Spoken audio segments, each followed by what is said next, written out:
నాయకులు హెచ్చరికలు జారీ చేస్తున్న నేపథ్యం. అది నిజమే. రాను రాను దీని మీద మాజీ ఆయన ఐవైఆర్ కృష్ణారావు కూడా కామెంట్స్ చేశారు. ఇప్పుడు రెండు రకాలు ఉంటారండి. తప్పులు చేసిన వారు, తప్పక చేసిన వారు. వారు తప్పులు చేశారా, తప్పక చేశారా? తప్పక చేయాల్సిన అవసరం ఏం లేదు. నోట్ రాయొచ్చు, నోట్ రాసాక కూడా చెప్పాడు చేయాల్సిందే. కాబట్టి తామే అత్యుత్సాహంతో ప్రోత్సహించి వాటిలో భాగస్వాములై ముందుకు నడిపిన వాళ్ళు. వైసీపీ ప్రభుత్వంలో ముఖ్య పాత్రలో ఉన్న ఒక మిత్రుడు చెప్పింది చేయాలి. అసలు అన్నిటికంటే ముఖ్యమైనది ఈ అధికారులేని తెలుగుదేశం ఉన్నప్పుడు కానీ వైసీపీ ఉన్నప్పుడు కానీ దాదాపు అధికారులే మారరండి. వాళ్ళే అటు ఇటు అవుతుంటారు, కానీ పనులేమో అవే జరిగిపోతుంటాయి. కారణం ఏంటంటే ఐరన్ ఫ్రేమ్ అంటారు కదా. సో వీళ్ళల్లో నిజంగా మన బాధ్యత, మనం విధి నిర్వహణ అనుకునే వాళ్ళు ఉన్నారు.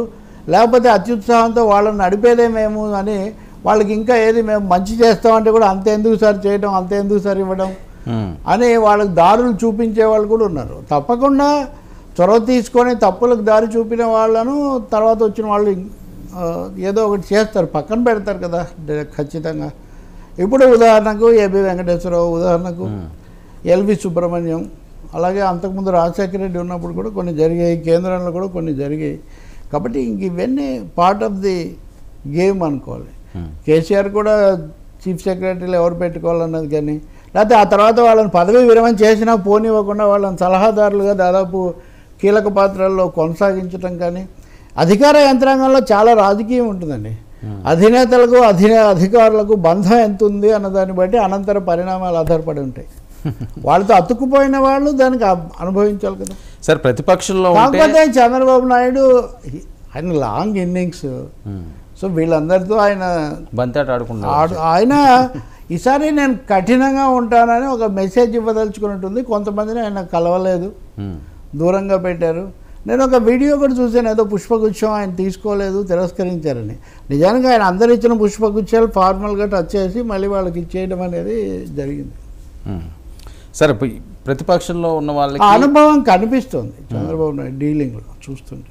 ఓకే, ప్రోటోకాల్ ఇవ్వాల్సిన అవసరం ఉంటుందా లేదా? అది అధికార పక్షంలో ఉన్న వాళ్ళు లేదా ప్రతిపక్షానికి ఇవ్వకూడదని ఈ ప్రస్తావన కూడా సీనియర్లు తేడం జరిగింది.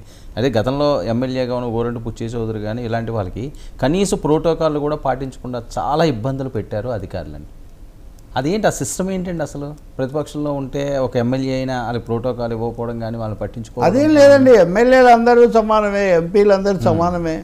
కాకపోతే ఏంటంటే అభివృద్ధి కోసం కండువా ఎందుకు మార్చుకున్నారు అంటే మేము అభివృద్ధి కోసం అని చెప్పడం అలవాటైపోయింది. కానీ ఎమ్మెల్యేలు అందరికీ సమానమే. నిజానికి కొంతమంది ముఖ్యమంత్రులు ప్రతిపక్ష నాయకులను కలుసుకొని వాళ్ళు చెప్పినవి వేగంగా చేసేవాళ్ళు.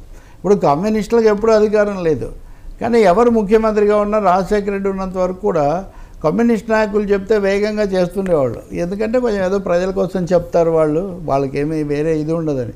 అందుకనే ఆ కాంగ్రెస్ వాళ్ళు లేకపోతే తెలుగుదేశం వాళ్ళు కూడా కొంచెం కమ్యూనిస్ట్ నాయకుల దగ్గరికి వచ్చి ఏ బోడేపూడినో లేకపోతే నోముల నరసింహ అప్పుడు ఆయన తర్వాత బీఆర్ఎస్ సైడ్ అనుకోండి, ఇలా జరుగుతూ ఉండేవి. కాబట్టి అలా ఏమి ఉండకూడదు. జరిగాయని బుచ్చే చౌదరి పొద్దున కూడా అంటున్నారు. తప్పకుండా ఉంటాయి, ఇంకా బంతిలో వలపక్షం అంటారు కదా. ఇంకొకటి అండి, ఈ ముఖ్యమంత్రులు కూడా ఇప్పుడు పేరు చెప్పడం ఎందుకు, కానీ వాళ్ళు దాదాపు మా వాళ్ళను చూపు చూడండి, వాళ్ళు కష్టపడితేనే మేము అధికారంలోకి వచ్చాము ఇలా చెప్పడము, వాటి మీద వివాదాలు అవ్వడం కూడా జరిగింది. అధికార యంత్రాంగానికి అధికార పార్టీకి మధ్యలో ఉండాల్సిన చిన్న గీత, పెద్ద గీత ఇలా చెరిగిపోవడం వల్ల వచ్చిన పరిణామాలు ఇవేం మంచిది కాదు. పద్ధతి ప్రకారం జరగాలి. మూడోది, పార్టీ ఎందుకు మారేవంటే ఎందుకు తాడి చెట్టుకి ఎందుకు ఎక్కామన్నట్టుగా పార్టీ ఎందుకు మారేవంటే అభివృద్ధి జరగట్లేదు కాబట్టి, అంటే అధికార పార్టీలో ఉంటేనే అభివృద్ధి అన్న ఒక ఇది కూడా వచ్చింది. ఓకే సార్, ఏంటి ఇప్పుడు ఏదైతే శాఖల అంశం అన్నది మనం ప్రస్తావించాం, కానీ జనసేనకి ఏ శాఖలు ఇస్తారన్న దాని మీద పెద్ద ఎత్తున చర్చ జరగడానికి ప్రధాన కారణం అంటే హై ప్రయారిటీ వాళ్ళు ఇవ్వాలని ఎక్స్పెక్ట్ చేస్తున్నారా జనసేన నాయకులు? కావచ్చు. రెండవది, వాళ్ళు ఎలా రిసీవ్ చేసుకుంటారో తర్వాత సంబంధాలు అన్నది కూడా ఒక ముఖ్యమైనటువంటి అంశంగా ఉన్నట్టుంది.